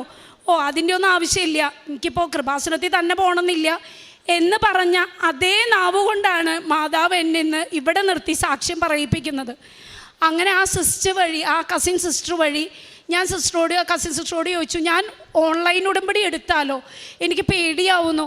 അപ്പോൾ എന്നോട് ആൾ പറഞ്ഞു, ഒന്നിനും പേടിക്കണ്ട, എന്തിനാ പേടിക്കുന്നത്, ധൈര്യമായിട്ട് മോളെടുക്ക്, നമ്മളൊക്കെ ചെയ്യുന്ന എല്ലാ കാര്യങ്ങളും തന്നെയാണ് ഇതിലുള്ളത് എന്ന് പറഞ്ഞ് ഞാൻ ഓൺലൈൻ ഉടമ്പടി ജൂലൈ 3-ാം തീയതി എടുത്തു. അന്ന് തൊട്ട് ഞാൻ സാക്ഷ്യങ്ങൾ കേൾക്കുന്നതാണ്. അന്നാണ് ഉടമ്പടി ഉപ്പിനെ കുറിച്ചും ഉടമ്പടി തൈലം ഇതിനെക്കുറിച്ചൊക്കെ ഡീറ്റെയിൽഡായിട്ട് അറിയുന്നത്. ഉടമ്പടി ഉപ്പ് അന്ന് എൻ്റെ കയ്യിലിരിക്കുകയാണ്. അപ്പോൾ പിറ്റേ ദിവസം പോകുന്ന മെഡിക്കൽ ചെക്കപ്പിൻ്റെ പേപ്പറുകളുടെ കൂട്ടത്തിൽ ഞാൻ ആളോട് പറഞ്ഞു, ഒന്നും പേടിക്കണ്ട, ഈ ഉപ്പൊക്കെ ഞാൻ ഇട്ടിട്ടുണ്ട്. ആളുടെ വായിലും കുറച്ച് കഴിക്കാൻ കൊടുത്തു, വിശ്വാസ പ്രമാണവും ചൊല്ലി. കൂടെ പോയ ചേട്ടൻ എന്നോട് പറഞ്ഞത്, നമ്മളെ കയറ്റില്ല അവിടെ. ആ ഡോക്ടേഴ്സ് പറഞ്ഞത്, ഒത്തിരി ഡിപ്പാർട്ട്മെൻറ്റിൽ നിന്നുള്ള ഡോക്ടേഴ്സ് ഉണ്ടായിരുന്നു, ന്യൂറോ ഉണ്ടായിരുന്നു, ജനറൽ ഫിസിഷ്യൻ ഉണ്ടായിരുന്നു, അങ്ങനെ പലരും ഉണ്ടായിരുന്നു. അവർ പറഞ്ഞത് ആൾ സക്സസ് ആയി കംപ്ലീറ്റ് ചെയ്തു നമ്മുടെ ഇൻ്റർവ്യൂ സെഷൻ, ജോലിയിൽ കണ്ടിന്യൂ ചെയ്തോളൂ എന്ന് പറഞ്ഞു. അങ്ങനെ നമ്മൾക്ക് ജോലിയിൽ തിരിച്ച് കയറാൻ പറ്റി. അന്ന് മുതൽ ഞങ്ങളുടെ ജീവിതത്തിൽ, അല്ലെങ്കിൽ എൻ്റെ ജീവിതത്തെ മാതാവ് എന്താ പറയുക, അടിമുടി മാറ്റിമറിക്കാനായിട്ട് തുടങ്ങി. പിന്നെ ഞങ്ങൾക്ക് ഒരുപാട് കാശ് 2 ഹോസ്പിറ്റലുകളിലായിട്ടുണ്ടായി. അപ്പോൾ നമ്മൾ ഇൻഷുറൻസ് ഒരെണ്ണം ഉണ്ടായിരുന്നു, 6 മാസമേ ചേർന്നിട്ടായിട്ടുണ്ടായിരുന്നുള്ളൂ. ഇൻഷുറൻസുകാർ റിജക്റ്റ് ചെയ്തു, 10 പൈസ പോലും തരില്ല. കാരണം അവരുടെ കണ്ടുപിടുത്തത്തിൽ ഇത് കൊളസ്ട്രോൾ കൊണ്ട് ഉണ്ടായതാണെന്ന് അവർ വരുത്തി തീർക്കാൻ നോക്കി. ലാസ്റ്റ് അവരുടെ ഹെഡ് ഓഫീസിൽ നിന്ന് വരെ വിളിച്ച് എന്നോട് പറഞ്ഞു, മാമിന് ഇനി കേസിന് പോവാം, ഈ കാശ് 10 പൈസ കിട്ടലുണ്ടാവില്ല. അന്ന് ഞാനൊരു സാക്ഷ്യം കേട്ടു. ഒരു കുട്ടി പറയുകയാണ്, ഈ മാതാവിൻ്റെ പടത്തിൽ ഡേറ്റ് ഇട്ട് പ്രാർത്ഥിക്കാറുണ്ട് ആ കുട്ടിയെന്ന്. അപ്പം ഞാനും ഒരു ഡേറ്റ് ഇട്ട് മാതാവിനോട് പറഞ്ഞു. എനിക്ക് ഈ പാട്ടുകളിലെ ലിറിക്സൊക്കെ ഞാൻ ശ്രദ്ധിക്കുന്ന കൂട്ടത്തിലാണ്. അപ്പോൾ ഒരു പാട്ടിൽ ഞാൻ കേട്ടിട്ടുണ്ട്, ഞങ്ങൾ തന്നെ അഭിഭാഷകയായി പ്രാർത്ഥിച്ചിടണമേ അമ്മേന്ന്. അപ്പോൾ ഞാൻ ആൾ ജോലിക്ക് പോയി കഴിഞ്ഞപ്പോൾ ഞാൻ കരഞ്ഞു തന്നെ പ്രാർത്ഥിച്ചു. വേറെ വക്കീലിനൊന്നും വെക്കാൻ എൻ്റെ കയ്യിൽ കാശില്ല, മാതാവ് തന്നെ എനിക്കൊരു വഴി കാണിച്ചു തരണം. ഞാൻ ഓഗസ്റ്റ് 2 എന്ന് പറഞ്ഞൊരു ഡേറ്റ് ഞങ്ങളുടെ വീട്ടിലുള്ള പടത്തിൽ ഞാൻ പെൻസിൽ കൊണ്ട് എഴുതിയിട്ടു. വിശ്വസിക്കുമോ എന്ന് എനിക്ക് അറിഞ്ഞുകൂടാ. സെപ്റ്റംബർ 2-ാം തീയതി ഞങ്ങൾക്ക് സ്കൂള് തുറക്കുകയാണ്. അപ്പോൾ ഓഗസ്റ്റ് 29-നൊക്കെ ഞങ്ങൾക്ക് പ്രിപ്പറേഷൻ വർക്ക്സാണ്. അന്ന് ഒരു തിങ്കളാഴ്ച ഞാൻ പോകുമ്പോൾ ഞങ്ങളുടെ LIC ഈ ഇൻഷുറൻസ് ഏജൻറ്റിൻ്റെ മെസ്സേജ് വന്നു. അപ്പോൾ ഞാൻ വിചാരിച്ചു വീണ്ടും ഡിനൈ ചെയ്തു എന്നൊരു മെസ്സേജായിരിക്കും, ഇനിയിപ്പോൾ അത് നോക്കേണ്ട കാര്യമൊന്നുമില്ലല്ലോ എന്ന് വിചാരിച്ചു. ഓഗസ്റ്റ് 2-ന് തന്നില്ലല്ലോ മാതാവ്, എന്നാൽ പിന്നെ എനിക്കൊന്നും തരികയില്ല എന്നാണ് എൻ്റെ ഉള്ളിൽ. എന്തായാലും മനസ്സിൽ തോന്നി അതൊന്ന് ഓപ്പൺ ചെയ്യാം. ഓപ്പൺ ചെയ്തു. ഞാൻ നോക്കി 50,000 രൂപയുണ്ട്. എന്നാലും എനിക്കൊരു സന്തോഷം തോന്നി. മാതാവ് ഞാൻ പറഞ്ഞിട്ട് 5 ലക്ഷമായിരുന്നു ഞങ്ങളുടെ ഇൻഷുറൻസ്, 5 ലക്ഷവും തരണം എന്നാണ് മാതാവിനോട് ഞാൻ പ്രാർത്ഥിച്ചത്. അപ്പം ഞാൻ മാതാവിനോട് തന്നെ പറഞ്ഞു, കുറച്ച് അതിമോഹമല്ലേ, 5 ലക്ഷമൊക്കെ വേണമെന്ന്, 6 മാസം ആയിട്ടുള്ളൂ ഇൻഷുറൻസ് എടുത്തിട്ട്, സാരമില്ല, 5 ലക്ഷം ചോദിച്ച് എനിക്ക് നീ 50,000 തന്നില്ലേ, എനിക്ക് ഹാപ്പിയാണ് എന്ന് പറഞ്ഞ് ഈ ഇൻഷുറൻസ് ഏജൻ്റ് അയച്ച സ്ക്രീൻഷോട്ട് ഞാൻ എൻ്റെ സിസ്റ്റർക്കും ആളുടെ സിസ്റ്റർക്കും ബ്രദർ ഇൻ ലോയ്ക്ക് അയച്ചു കൊടുത്തു. പിന്നെ തുടരെ ഇവരൊക്കെ എന്നെ വിളിക്കുകയാണ്. ഫോൺ അറ്റൻഡ് ചെയ്തപ്പോൾ എന്നോട് ചോദിച്ചു, നിനക്ക് എന്താ നിൻ്റെ മെമ്മറിക്ക് വല്ല പ്രശ്നം ബാധിച്ചു? അത് 50,000 അല്ല മോളെ, അത് 5 ലക്ഷവും അവരനുവദിച്ച് തന്നേക്കാണെന്നാണ് പറഞ്ഞതെന്ന്. ഞാൻ തന്നെ, അതായത് ഈ ഇൻഷുറൻസ് ഏജൻസി ഓഫീസ് തന്നെ ഞെട്ടിപ്പോയി. വെറും 6 മാസം ഇൻഷുറൻസ് എടുത്തിട്ടുള്ള എനിക്ക് 5 ലക്ഷവും ഇത്രയും നാൾ റിജക്റ്റ് ചെയ്ത ഒരു കമ്പനിക്കാർ പെട്ടെന്ന് ഒരു ദിവസം 5 ലക്ഷം എങ്ങനെ അനുവദിച്ചു? അവർക്കൊന്നും ഉത്തരമില്ലെങ്കിലും എനിക്ക് നല്ല ഉത്തരമുണ്ട്. എൻ്റെ കൃപാസന മാതാവ് തന്നെ തന്നതാണ്. അന്ന് തൊട്ട് ഞങ്ങളുടെ ജീവിതത്തിൽ ഒത്തിരി പരീക്ഷണങ്ങൾ.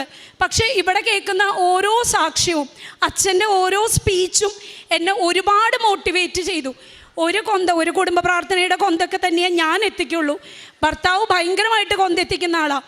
അപ്പോൾ എൻ്റെ സിസ്റ്റർ എന്നോട് പറയാറുണ്ട്, ഭർത്താവ് സമ്പാദ്യത്തിൻ്റെ കാര്യത്തിൽ കാശ് വെച്ച് സമ്പാദിക്കുന്നതിൽ ആൾ അത്ര മിടുക്കനൊന്നും അല്ലെങ്കിലും കൊന്തെത്തിച്ച് മാതാവിൻ്റെ അടുത്ത് ഒരുപാട് അനുഗ്രഹം ആൾ വാങ്ങിച്ചു. ആ അനുഗ്രഹമാണ് ഇപ്പോൾ ഇങ്ങനെ എഴുന്നേറ്റ് നിൽക്കുന്നത്. ആ അസുഖം വന്ന് 3 മാസം കഴിഞ്ഞാൽ എന്തെങ്കിലും പറയാൻ പറ്റുള്ളൂ എന്ന് മെഡിക്കൽ സയൻസ് പറഞ്ഞ സ്ഥാനത്ത് 3 മാസം കഴിഞ്ഞപ്പോൾ നല്ല മിടുക്കനായിട്ട് എൻ്റെ ഭർത്താവ് ജോലിക്ക് പോകാൻ തുടങ്ങി.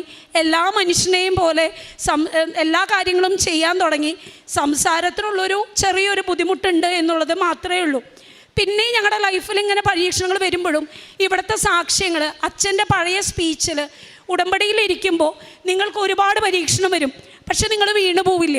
അത് തന്നെയായിരുന്നു എനിക്ക് ഉണ്ടായത്.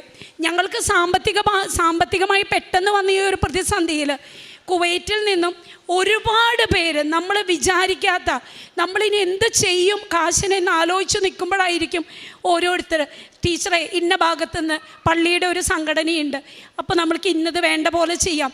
അപ്പോൾ നമ്മളൊന്ന് സങ്കടപ്പെടുമ്പോഴേക്കും മാതാവ് മറ്റേ വശത്ത് ആശ്വാസവുമായിട്ട് എത്തിക്കഴിഞ്ഞു. അങ്ങനെ നമ്മൾ 9-ാം തീയതി ഇവിടെ റിവ്യൂവിന്, ഈ മാസം 6 മാസം കഴിയുമ്പോൾ റിവ്യൂ ചെയ്യാൻ പറഞ്ഞിരുന്നു. അങ്ങനെ മെഡിക്കൽ ട്രസ്റ്റിൽ വരാൻ ഒക്ടോബർ 9-ന് ടിക്കറ്റ് എടുത്തു.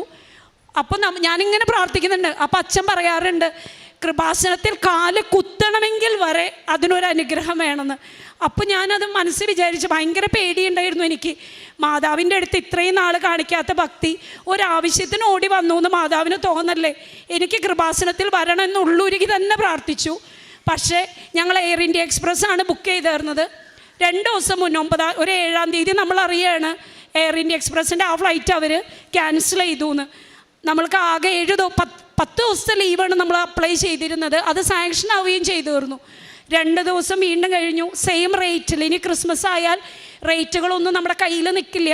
മാതാവ് എന്ത് ചെയ്യും എന്ന് ആലോചിക്കുമ്പോഴേക്കും സെയിം ഫ്ലൈറ്റ് തന്നെ അവർ റീഷെഡ്യൂൾ ചെയ്തു ബുധനാഴ്ചയ്ക്ക്. അപ്പം ഞാൻ മാതാവിനോട് പ്രാർത്ഥിച്ചു, മാതാവേ നീ കൂടെ വരുന്നില്ലെങ്കിൽ, ബൈബിളിൽ അങ്ങനെ ഒരു ഭാഗമുണ്ടെന്ന് ചേച്ചി എന്നോട് എപ്പോഴും പറയാറുണ്ട്, പുറപ്പാടിലോ മറ്റോ മോശ പ്രാർത്ഥിച്ചത്, കർത്താവേ നീ കൂടെ വരുന്നില്ലെങ്കിൽ എന്നെ വിടരുത് എന്ന് പറഞ്ഞത് ഞാനും റിപ്പീറ്റ് ചെയ്തു.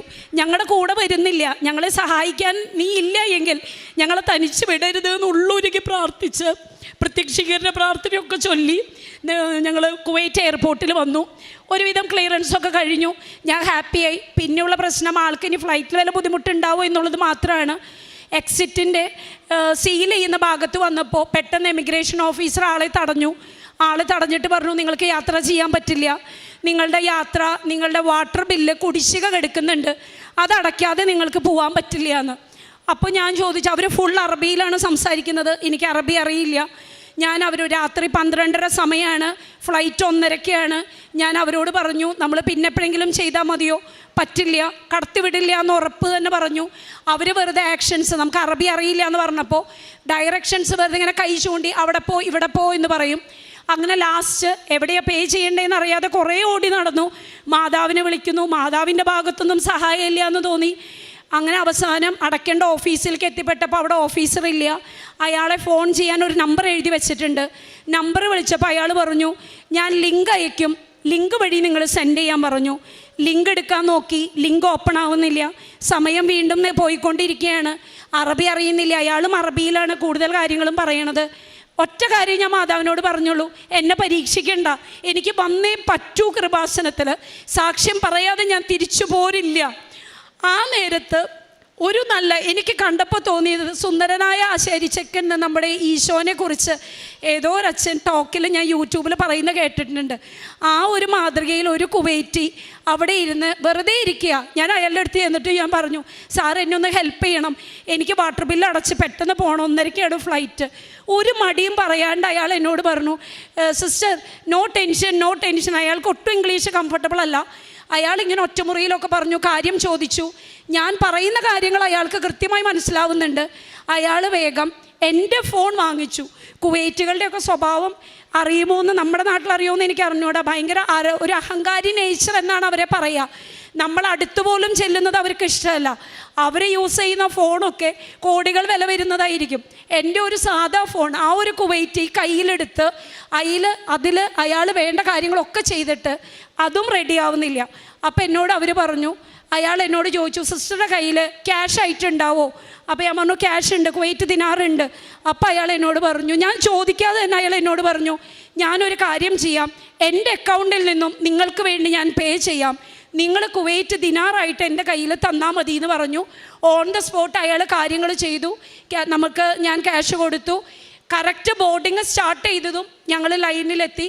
സുഖമായി ഇവിടെ വന്നു. മെഡിക്കൽ ട്രസ്റ്റിൽ വെള്ളിയാഴ്ച പോയി. ഡോക്ടർ പറഞ്ഞു, നോർമൽ ഹെൽത്തി മാനാണ്, ഇനി ഒരു പ്രശ്നവും ഇല്ല, എല്ലാം പണ്ടത്തെ പോലെ തന്നെ ചെയ്യാം. ആളും ഹാപ്പിയായി. അങ്ങനെ ഞങ്ങൾ ഇന്ന് അവിടെ നിന്ന് പോരുമ്പോഴേ നമ്മൾ ഡിസൈഡ് ചെയ്തിട്ടുണ്ട്, തിങ്കളാഴ്ച ഉടമ്പടി എടുത്തിട്ട് എനിക്ക് സാക്ഷ്യം പറഞ്ഞേ ഞാൻ പോരൂ എന്നുള്ളത്. അതിനുവേണ്ടി മാതാവിനോട് ഒരുപാട് പ്രാർത്ഥിച്ചൊരുങ്ങി. അച്ഛൻ പറയുന്ന പോലെ വെറുതെ ഒന്നും മാതാവിൻ്റെ അടുത്തേക്ക് മാതാവ് എത്തിക്കില്ല. പിന്നെ എനിക്ക് കിട്ടിയ ഒരു അനുഗ്രഹം എന്ന് പറയുന്നത്, ഒരു കുടുംബ പ്രാർത്ഥനയിലെ കൊന്ത തന്നെ എങ്ങനെയെങ്കിലുമൊക്കെ എത്തിച്ച് അവസാനിപ്പിക്കുന്ന ദിവസങ്ങൾ എൻ്റെ ജീവിതത്തിൽ പലപ്പോഴും ഉണ്ടായിട്ടുണ്ട്. ഞാൻ ഈ സാക്ഷ്യങ്ങൾ കേട്ടിട്ട് എന്നും 3 മണിക്ക് എഴുന്നേറ്റ് 4 മണിക്കുള്ളിൽ 4 ജപമാലയും ചൊല്ലി പ്രത്യക്ഷീകരണ പ്രാർത്ഥനയും ചൊല്ലി പോയതിന് ശേഷം കരുണക്കൊന്തയും എത്തിച്ചിട്ടാണ് ഞാൻ ജോലിക്ക് പോകാൻ തുടങ്ങിയേക്കുന്നത്. അതുപോലെ ബൈബിൾ റീഡിങ് ഞങ്ങൾക്ക് ഉണ്ടായിരുന്നു ½ ആൻ അവർ. എന്നാലും കുറച്ചുകൂടി ഇഷ്ടപ്പെട്ടുകൊണ്ട് വായിക്കാൻ തുടങ്ങി. അങ്ങനെ പിന്നെ ഞാൻ ചെയ്യുന്ന ഒരു കാരുണ്യ പ്രവൃത്തിയാണോ എന്താണെന്ന് എനിക്ക് അറിഞ്ഞുകൂടാ. കൃപാസനത്തെക്കുറിച്ച് എതിർക്കാൻ പറയുന്നവരോട് ഞാൻ ഒരുപാട് തർക്കിക്കാൻ തുടങ്ങി. ഞാൻ അവരെ പറഞ്ഞ് മനസ്സിലാക്കി. എനിക്കുണ്ടായിരുന്നൊരു ധാരണ മറ്റുള്ളവരിൽ വരരുത് എന്ന് വിചാരിച്ച്, ഇവിടെയുള്ളത് തട്ടിപ്പൊന്നുമല്ല, മാതാവിൽ കേന്ദ്രീകരിച്ച് സുവിശേഷത്തിൽ പറയുന്ന കാര്യങ്ങൾ അച്ഛൻ കൃത്യമായി പറഞ്ഞു തരുന്നു. വിശ്വസിച്ചാൽ നീ ദൈവമഹത്വം ദർശിക്കുമെന്ന് പറഞ്ഞിട്ടില്ലേ എന്ന് ബൈബിളിൽ പറഞ്ഞതൊക്കെ കൃത്യമായിട്ട് ഞങ്ങളുടെ ജീവിതത്തിൽ വന്നത് ഞാൻ എല്ലാവർക്കും, അറിയുന്നവരിൽ എല്ലാവർക്കും ഞാൻ പറഞ്ഞു കൊടുക്കുന്നുണ്ട്. എൻ്റെ ഹസ്ബൻഡിൻ്റെ സർജറി ചെയ്ത ഡോക്ടർ അവസാനം എന്നോട് പറഞ്ഞത്, ഞാൻ പഠിച്ച മെഡിക്കൽ സയൻസ് അല്ല ഡെന്നീസിൽ പ്രവർത്തിക്കുന്നത് എന്നാണ്. അതിൽ നിന്നും ഞാൻ വായിച്ചെടുത്തത് ശാസ്ത്രം തോറ്റെടുത്ത് ദൈവശാസ്ത്രം വിജയിച്ചു എന്നുള്ളതാണ്. ആ സമയത്ത് ഞാനൊരു അച്ഛൻ്റെ ഒരു സ്പീച്ച് കേട്ടിരുന്നു. ആ സ്പീച്ചിൽ ആ അച്ഛൻ പറയുന്നത്, നമ്മൾ വിചാരിച്ച പോലെ കാര്യങ്ങൾ നടന്നില്ലെങ്കിൽ പിന്നെ നിങ്ങൾ സെലിബ്രേറ്റ് ചെയ്തോളാനാണ് പറയുന്നത്. പിന്നെ നടക്കാൻ പോകുന്നത് ദൈവത്തിൻ്റെ പ്ലാനുകളാണ്. സത്യമാണ്, ദൈവത്തിൻ്റെ പ്ലാനുകളാണ് ഇന്ന് ഈ നിമിഷം വരെ ഞങ്ങളുടെ ജീവിതത്തിൽ നടന്നുകൊണ്ടിരിക്കുന്നത്. ഇപ്പോൾ അത്യാവശ്യം നന്നായിട്ട് ഹസ്ബൻഡ് പ്രാർത്ഥനയൊക്കെ നല്ല ഫ്ലുവൻ്റായിട്ട് എത്തിക്കും.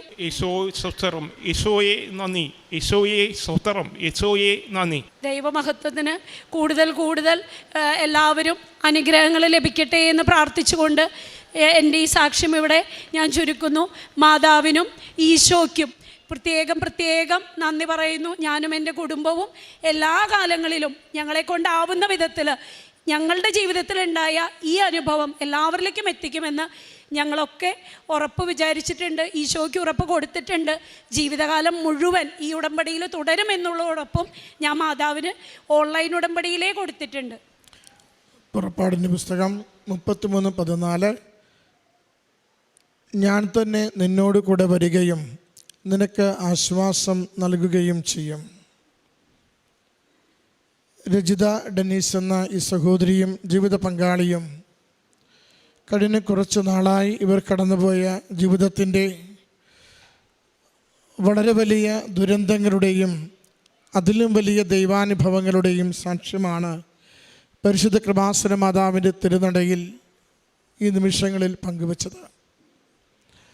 നമ്മളിങ്ങനെ ആദ്യം കേട്ടു തുടങ്ങുമ്പോൾ ഒരു രോഗാവസ്ഥ, അതിൻ്റെ ചികിത്സയുടെ പ്രശ്നങ്ങൾ, അത് മരണവക്ക് വരെ എത്തിയ ജീവിതം, അവിടുന്ന് അമ്മ മാതാവിൻ്റെ പ്രത്യേകമായ സംരക്ഷണയിലുള്ള തിരിച്ചുവരവ്, അതിൽ ആദ്യം ഉടമ്പടി പത്രം ആശുപത്രി കിടക്കയിൽ വയ്ക്കുന്നത്, ഉടമ്പടി തൈലം പുരട്ടി പ്രാർത്ഥിക്കുന്നത്, ഉടമ്പടി ഉപ്പ് കൊടുത്ത് ആരോഗ്യത്തിലേക്ക് കൊണ്ടുവരുന്നത്, ഉടമ്പടി തേൻ കൊടുത്തുകൊണ്ട് നാവിനെ ശക്തിപ്പെടുത്തി സംസാരശേഷിയിലേക്ക് കൊണ്ടുവരുന്നത്, അങ്ങനെ രോഗത്തിൻ്റെ സൗഖ്യത്തിലേക്ക് നയിച്ച ഓരോ കാര്യങ്ങളും 40 ദിവസങ്ങൾക്കുള്ളിൽ എഴുന്നേറ്റ് നടക്കുന്നതും, പിന്നീട് ഒരിക്കലും കിട്ടില്ലെന്ന് പറഞ്ഞ ഇൻഷുറൻസ് നിമിഷങ്ങൾക്കുള്ളിൽ ദിവസങ്ങൾക്കുള്ളിൽ അത് എത്രയായിരുന്നു ചേർന്നിരുന്നത് മുഴുവൻ തുകയും 5 ലക്ഷം രൂപയും ഇൻഷുറൻസ് ലഭിച്ചുകൊണ്ട്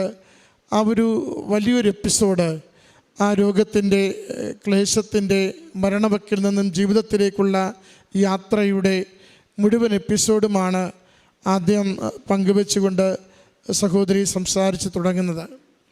പിന്നീട് മുന്നോട്ട് പോകുമ്പോൾ അവിടെ വിദേശത്തെത്തി അവിടെയുള്ള കാര്യങ്ങളും തിരികെ നാട്ടിലേക്ക് വരുവാൻ നേരമുണ്ടായ വലിയ പ്രതിസന്ധികളും അവിടെയും ശരിക്കും അത് സൂചിപ്പിക്കുന്നുണ്ട്.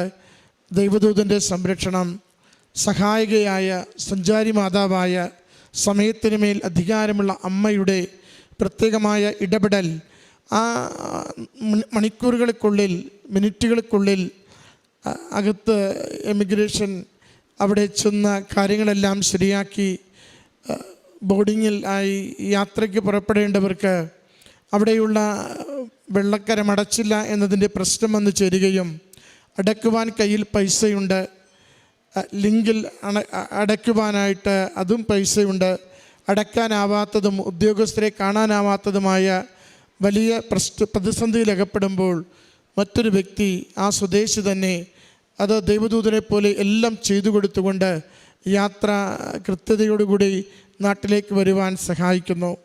അവിടെ സമയം ചുരുക്കുന്ന അമ്മയുടെ സാന്നിധ്യമുണ്ട്, അവിടെ സഞ്ചാരി മാതാവിൻ്റെ സഹായമുണ്ട്, അവിടെ അസാധ്യമെന്ന് കരുതുന്ന ഒരു കാര്യം, യാത്ര മുടങ്ങുമെന്ന് കരുതുന്ന ഒരു കാര്യം അത് സുഗമമായി നിർവഹിച്ചു തരുന്ന അമ്മയുടെ സംരക്ഷണമുണ്ട്.